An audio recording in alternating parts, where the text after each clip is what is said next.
Dans l'histoire des rues ou quartiers de Dunkerque, celle de la place Jean-Bart doit occuper une place de choix. Elle est le centre de notre vie communale, elle a l'écho principal de tout ce qui se passe à Dunkerque en fait, manifestations, événements, émotions collectives.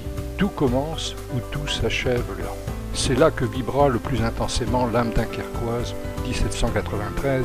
1793-1870, de la Grande Guerre à la libération après 5 longues années d'occupation et jusqu'aux journées de 1968. L'histoire de la place Jean-Bart ne manque pas d'intérêt. Un premier pavage, exécuté en 1842, y dessinait une rose des vents, dont la statue du corsaire devait quelques années plus tard constituer le centre. L'harmonieux dessin devait disparaître lors du nouveau pavement, exécuté quelques années avant la guerre de 14-18. Elle est relativement jeune, étant en dehors de l'enceinte primitive de la ville qui passait le long de sa limite nord. Au temps de Jean-Bart, l'enceinte des murailles passant sur l'emplacement de ces rues était entourée d'un large fossé au-delà duquel s'étendait une seconde ligne de remparts bastonnés, œuvre de Vauban. Entre ces deux enceintes, la vieille et la nouvelle, s'étendaient des terrains vagues appelés la Basse-Ville, où seuls étaient bâtis 2 couvents, celui des Capucins, c'est le quartier de la rue Alexandre III actuelle, et celui des Dames anglaises ou Sœurs Noires. C'était un quartier marécageux et plus bas que le sol de la ville même. On y voyait les vestiges de cellules bâties pour le pestiféré du côté est de la place. En 1685, Vauban ordonna de niveler le sol de ce quartier au moyen de terres provenant des travaux considérables qu'il dirigeait, notamment la construction de l'arsenal maritime, parc actuel de la marine.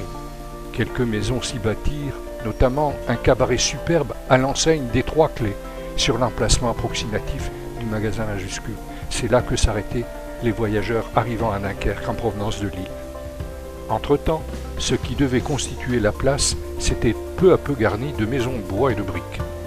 Sur la future place s'élevait encore le couvent de Bethléem où des clarisses anglaises fondées en 1662 sur l'emplacement actuel de la Banque de France. Au XVIIIe siècle, la place avait à peu près sa configuration et tout son pourtour déjà garni de maisons. Les murailles de la vieille enceinte avaient disparu, le canal qui passait dedans avait été comblé.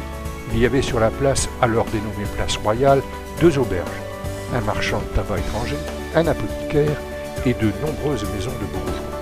À la Révolution, c'était alors la place de la Liberté. Elle devait peu après s'appeler place impériale, puis devenir place royale. Enfin, le 15 octobre 1845, elle fut nommée place Jean-Bart à cause de l'érection de la statue du héros, œuvre que David d'Angers avait offerte à la ville.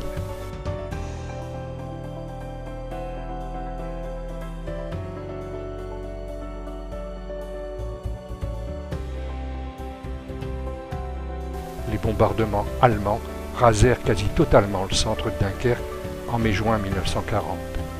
La journée la plus terrible fut celle du 27 mai, qui ne laissa debout que la statue de Jean-Bart sur la place ravagée. C'est 6 ans plus tard que commença la reconstruction, la place accueillant les baraquements, abritant les commerçants dunkerquois qui avaient fui l'arrivée allemande. La vie reprenait et la place redevint le cœur de la cité. Les cris de joie ou de colère pouvaient s'y faire entendre de nouveau, et la cantate à Jean-Bart retentir pour le carnaval.